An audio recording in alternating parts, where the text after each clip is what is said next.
This being the African Week, there's a lot that you can talk about. Africa has come a long way in getting us to where we are today, from back in the day when we used to have old tradition norms, and now to modern day Africa. A lot has happened since then. So today we are going to be focusing on Africa, the continent, in 2015, and we'll be speaking to Joseph Murithi, who is the Managing Director for SECOM, on how we can use the internet to change the narrative. And just like I mentioned, this week we celebrated Africa Day. Africa has come a long way since the founding of the Organization of the African Unity. That was way back in 1963, currently known as the Africa Union. The Africa Union comprises of 54 member states brought together collectively to address the challenges Africa is facing, among them armed conflict, climate change, and poverty. Africa has certainly transformed itself as widely as possible, and is now considered to be the last frontier. Over the last decade, Africa has been the second fastest growing region in the world after Asia, and with over 1 billion people, 50% below the age of 24, Africa will boast the highest proportion of working age population, say by about 2040, and that's more than China and India. So there's a bright future for Africa. Africa has the largest untapped natural resources in the world and over 60% of the world's arable land. So Africa's time has come. It has already arrived. So let's start by taking you down to up to West Africa, where Nigeria's President Muhammadu Buhari was sworn in yesterday, Friday, at a boisterous ceremony at the Eagles Stadium, marking the first peaceful transfer of power between rival parties in the nation. Muhammadu Buhari won the election in March against Goodluck Jonathan, and this is the first time a ruling party has handed over power to the opposition in Africa's largest economy, Nigeria. KTN's correspondent Alex Chamwada brings us that story. Vice President Yemi Osibanjo. He is a senior advocate of Nigeria, a law professor and a pastor.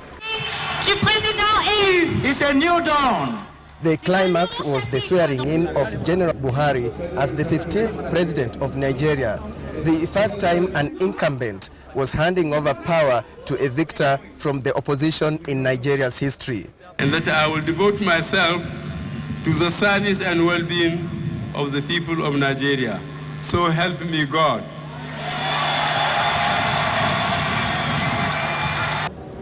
Former President Commander-in-Chief of the Armed Forces of the Federal Republic of Nigeria, His Excellency Dr. Goodluck Jonathan, GCFR, presents the flag. These are symbols of his office. It was a peaceful and colorful ceremony, and the transition was smooth. Nigerians have shown their commitment to democracy and are determined to entrench its culture. I intend to keep my oath and serve as president to all Nigerians. I belong to everybody and I belong to nobody. He said he would not rest until the Boko Haram terror group was wiped out. The most immediate is Boko Haram's insurgency. Progress has been made in recent weeks by our security forces. But victory cannot be achieved by basing the command and control center in Abuja. The command center will be relocated to Maiduguri and remain until Boko Haram is completely subdued. In the Congo, now the Democratic Republic of 1967, a campaign in which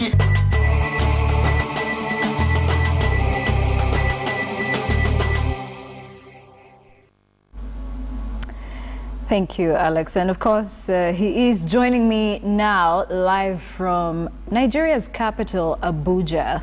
That is KTN's special correspondent. Alex, if you can hear me, good afternoon. And of course, great work that you're doing from Abuja right there. Now, my first question to you is that Nigeria is grappling with high levels of corruption and, of course, you know, the fuel crisis that they recently experienced. And the bigger one of them all is the Boko Haram insurgency. What is coming up as top on the priorities of what Nigerians want President Muhammadu Buhari to deliver? Thank you, Reem. First of all, the mood here has been like the mood that was in Kenya during the 2003 transition that ushered in the NAC administration after a united opposition brought to an end 24 years of Kanu domination. So here also the opposition united under General Buhari and brought an end to the outgoing regime. So expectations are very high. Why? Nigerians have been feeling they've been under this rule for so long without much improvement about their lives. That Nigeria, yes, is the largest economy on the continent, but the trickle-down effect is really negligible. The gap between the rich and the poor is very wide. The shilling, the naira has been losing against the dollar at an alarming rate. So that combined with the allegations of corruption, in fact, during a few weeks to the transition, there were claims that money was being siphoned from public coffers and the contracts that had been awarded to non-existent companies being rewarded. Then, of course, fuel crisis. Just 2 weeks to the inauguration, there was literally no fuel in Abuja and, of course, the other parts of Nigeria. In fact, many motorists were relying on fuel being hawked, fuel supplied from the black market. And as prices skyrocketed, you'll be shocked that even services almost came to a halt. Banking services, named them, were being, or rather offices were opening half of their normal working hours. So you find by 1 p.m. you can't find a bank open. So expectations are very high on Buhari's administration. First, the Nigerians hope that he can tackle corruption, then he can handle the economy in a manner that, things can improve. But most importantly, the fuel question, that Nigeria is Africa's largest producer of crude oil, but you find there is fuel crisis, energy crisis. The issue is Nigerians feel that the past regimes have squandered the opportunity to transform the sector, for example, to have the 3 existing oil refineries operating properly, because I understand they are not really operating properly, and even build new refineries. So what happens? Nigeria exports crude oil and imports, the finished products, which is really an irony. So Nigerians hope that the new regime will put things in order and have refineries so that they can have their own oil. So those are some of the expectations after the ushering in of the new administration. Very high expectations indeed. And of course, when you look at Nigeria being the largest economy across the African continent, there is a lot of expectations, not just from Nigerians, but as well as from the ECOWAS community, that is the West African countries and the rest of the continent, especially Sub-Saharan Africa. But for President Muhammadu Buhari, what exactly are his priorities going forward? What are some of those deliverables that he says he is going to capitalize on in the very first few years of his term? Of course, the position of Nigeria in regional matters, will be made more impeccable if the country is more stable and the issue of security tackled. So one of these major commitments, he said, would be to tackle insurgency, and he said he will not rest until the Boko Haram group is brought to an end. He cited that probably one of the biggest weaknesses is that fighting that group has been centralized, and he said the fight will be decentralized And that is a key aspect that he said he'll deliver to the people of Nigeria. Security, which is very key. So with security being tackled and the economy improving, then Nigeria continues to have its place as an influential player in regional issues.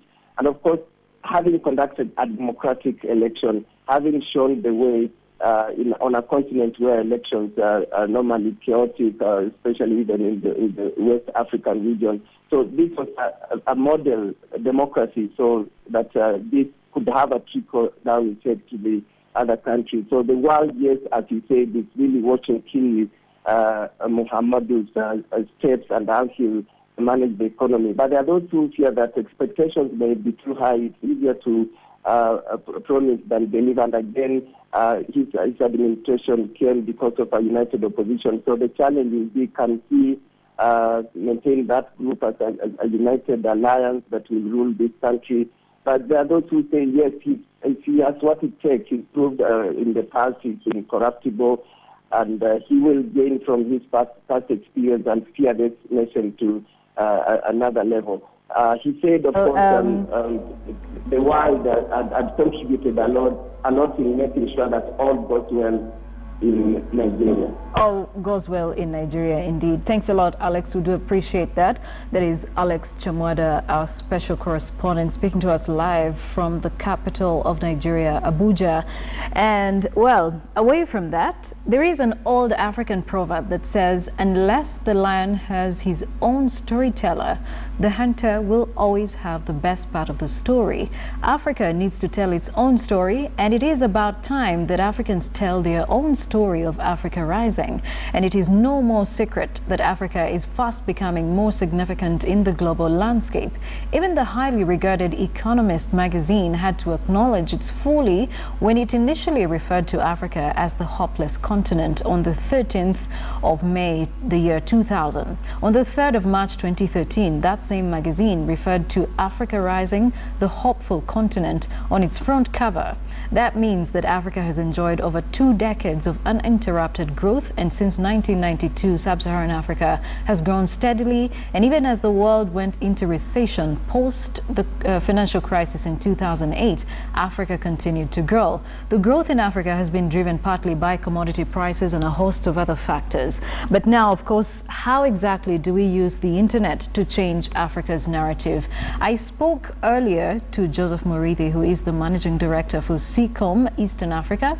That is the cable company that connects, I think, almost 12 countries in Eastern Africa to the internet. And he has, very interesting views on how exactly we can change Africa's narrative through the internet. Take a listen.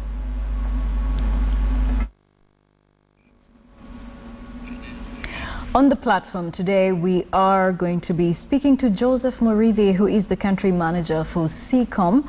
And of course, those of you who have never heard of SECOM, it's the biggest internet cable that we have, I think, across the Eastern African region. And they have served since 2009 up until today. So we are counting 6 years going on. And the impact of submarine cable has seen the faster development and growth of financial service to include innovative services like mobile money services, mobile banking services, online banking, and of course promoting e-commerce along the way. And the effect has also led to the growth of shopping online and so many other things that we do on the internet. And so on the platform today, we'd like to speak to him about the impact of cable across the East African region. Joseph Murithi, thank you so much for joining us. Pleasure. Thank you so much for having me. All right, so SECOM has been around for 6 years now, and you've moved from being a single cable operator into Africa's largest or foremost network service. How would you say you've grown from this small to this big? Yeah, in July 2009, we launched the cable system, South Africa, Mozambique, Tanzania, into Europe, and branching into Middle East and Asia for diversity. It's approximately 17,000 kilometers of fiber under the sea. And then because of the commitment to serve Africa, we continue to grow the West African coast, continue to grow more footprint. So we are standing today around 35,000 kilometers of fiber under the sea, connecting key markets of Europe to Asia to Africa. And we've branded from just a cable, an ICT cable, of a fiber undersea cable, to ICT and ABRA in Africa. So we are touching many more countries in Africa, and we are trying to reach even further inland with the services. Right. You say you've reached so many other African countries. Can you name some of them, aside from Kenya? Yeah, we have actual presence, of course, in South Africa. That's where our functional office is. We are in Mozambique, and through Mozambique, we are reaching Malawi, we are reaching Zimbabwe, we are reaching Swaziland. We are also serving through Tanzania, Dar es Salaam. We are reaching the neighboring countries through partnership with other backhaul networks. In Kenya, of course, we are reaching Ethiopia, we are reaching Sudan, we are reaching Uganda, we are reaching Rwanda, and we continue to extend the footprint. Through Djibouti, we are reaching, again, Ethiopia, Addis Ababa, transiting through Egypt. So we continue to expand the footprint. We have partnerships in West Africa, so we do Ghana and Nigeria. So very busy. Right. Yeah. And since the landing of the submarine cable, has service delivery improved from your point of view? I would say that it has tremendously because prior to the cable landing, we were the first undersea cable landing on the East African coast. Services were running on satellite. Satellite had delay. So you actually called the US and waited for the guy like to say, Roger, I've finished, so he could hear you. You know, some of us remember those days. Right. And then we had a small bandwidth that we could transmit. We had little capability, CAM fiber. The speeds went like twice as fast. We dropped from over 300 milliseconds to Europe to below 150. The bandwidth was literally unlimited. You could do so much more, watch YouTube, watch movies across the cable. So I would say, yes, a lot of services have changed. All right, and you know, there's increased access to smartphones and increased access to internet at the moment. Aside, you know, lately there's been a surge in social media, but aside from social media, from your numbers that you have done and some research that you have done, what exactly do people use the internet for in the Eastern African region? Yeah, it's interesting because especially in our East African terrain, a lot of young people connect fast. And you know, that's what they're blending, the digital era, you know, and they're calling some of us analog. But probably we are in between 1.5. Right. But because of that, these guys fast engage social media. But as SECOM, what we are doing, because we see the trends, we are very interested that this tool is helpful to change people's lives. So for education, for e-commerce, for medicine, for innovation, we have actually a subsidized pricing, which is very attractive, so that we can get more people to join in and use it for things that are in a way more productive than just engaging in social media, you know, keeping busy. So we're looking at e-learning, we're looking at medicine, telemedicine, we're looking at e-commerce, we're looking at agriculture. So we're very, very involved together with government forums and other bodies to see that this actually is driven, this agenda is driven. Okay, and what is your strategy in terms of growth, knowing that only 12% of the 5 terabytes has been used, or SECOM's cable has been used? Yeah, it is both a good and bad thing that we have so much capacity, you know, facing the international markets. So a few things we've done. One, we've brought the content delivery networks to Africa. This means that the user experience is much more improved because the content you want now is no longer in Europe. We bring it onto the African terrain. We've brought the cache engines, so if you're doing your Googles, your YouTubes, you actually are surprised how fast you're downloading them because they are here on the continent now. And we are partnering with innovation, iHub, iRab, and others to make sure that people are using it, you know, properly for the proper usage. And then we are finding that after serving the ISPs, serving the GSM operators, serving the carriers, so to say, The next game is to spread deeper inside, because we are at the ocean with a lot of capacity. Our users are in the cities and metro cities. So we are partnering with backhaul networks to deliver services beyond Nairobi, beyond Kampala, and reaching all the people of Africa. Right. Yeah. One of the strategies, though, that you did come up with was to reach out directly to SMEs. How is that going to work, and is it just the SMEs that you're targeting? Yeah, actually in delivering services, especially to the SME, there are basically three components. There is the undersea segment. We think that by now we really know the game in the undersea market. You can reach wherever you need to go, and we do that very quickly. The next segment is what we call the backhaul networks. That's the ones that connect Mombasa or landing points in Dar es Salaam to the cities. For example, Mombasa to Nairobi, the backhaul network. So we are running our own services and partnering also with our licensed operators. But then to reach the SME, and we have what we call the last mile. So from the cities and the data centers to the people's homes and buildings where they're operating from. So that's the metro space, and that's where we are now. We're saying that since we want to keep our service level agreements very high, we want to keep our assurance and quality very high, we want to remain on fiber. And so we will not be able to go to, let's say, all the SMEs. We will go to targeted ones who we can serve, maintaining the same quality. The thing is, we are very good at the sea, and that name is spread across Africa. So we don't want it to be damaged by going to the last mile, and then we have poor service, and we brand the whole thing as bad. All right. So that's how we are. Usually when people talk about the difficulties they experience in doing business in Africa, one of the top reasons they always give is that African governments are not cooperative. With your experience and looking at the expansion of broadband across Eastern and Southern Africa, would you say that this is also one of the challenges that you're facing? On the contrary, actually, I'm pleasantly surprised at what the East African governments have done. Kenya, Uganda, Tanzania, they have deliberately laid out infrastructure to reach the border points and serve, let's say, the counties.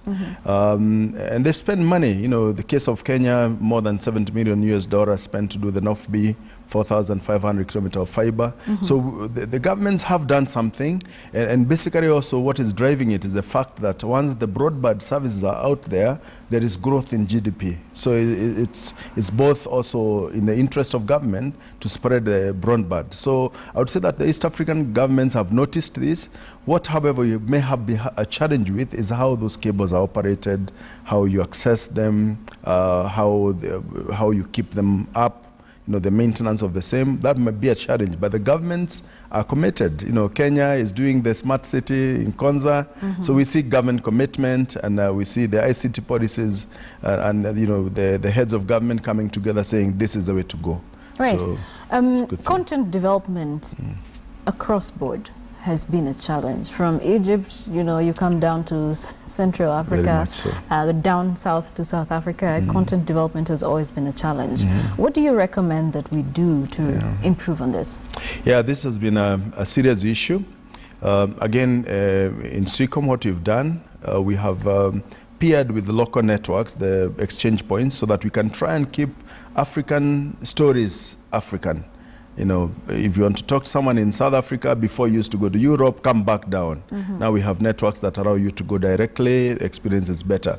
But further than that, the issue of the actual content, for example, the movies we watch, the libraries we read, you know, I think there's a very serious case to develop the African story.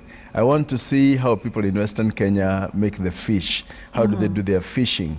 These stories, unfortunately, are not properly documented. I would say that they are more like at infancy stage, because we used to be an oral community. We used to sit around the fireplace and share stories. So we now need to go to that next step, actually document these stories, put them on video, put them in the libraries, and make them accessible to the rest of Africa. We've seen a little bit of stuff coming from West Africa, Nigeria movies and stuff, but I think we could do a lot more. Right. So when you say we need to get into developing the African story or telling the African story, how do you recommend that we truly bring out the stories of Africa and not let the international or the West tell our stories for us?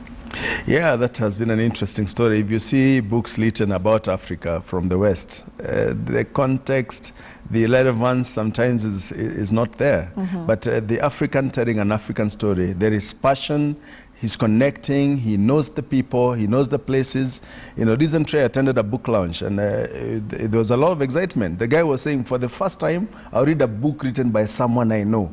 Very, very excited. Right. And I think that as providers of services, as CECOM, we're actually having CSR programs where we go out to the schools, go out to the orphanages, do their stories.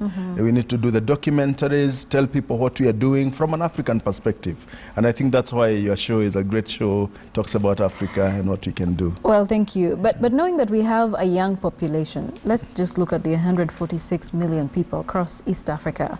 Like, over half of them are young people.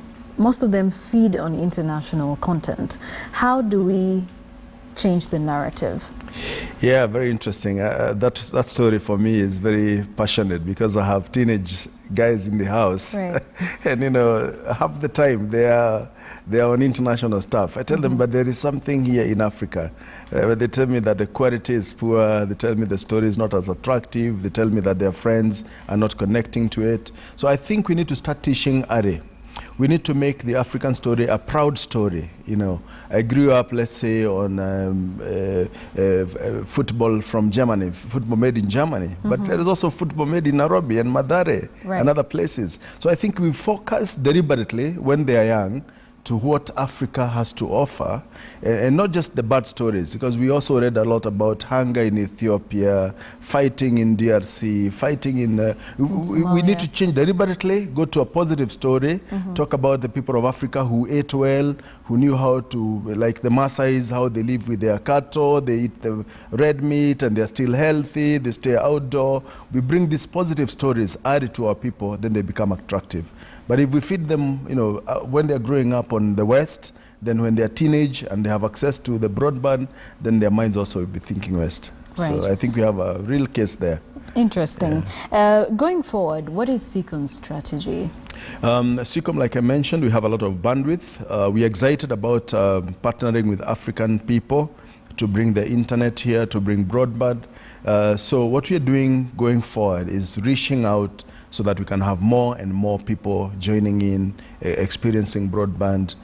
Some of the places we've been, you know, for CSR programs, people get very excited. For the first time, the e-learning, they see how the heart is pumping, they see how you can dissect an animal, and it's in true color. You know, very, very exciting. So those are the things that excite me, to see that the possibilities are great as we reach out to the African towns and villages and make them broadband savvy, make them ICT people. Great. And now let's have your final remarks, knowing that the impact of cable continues to grow and grow and grow across the African continent. Where do you see this growing into, say, in the next 5 years? I'm very passionate about Africa. I've traveled, thank God, I've traveled quite a bit to other continents, and I see how the story has gone. I believe very sincerely that the resources are here in Africa, the people are here to take us to the next level. And I think the next level will be a very connected level.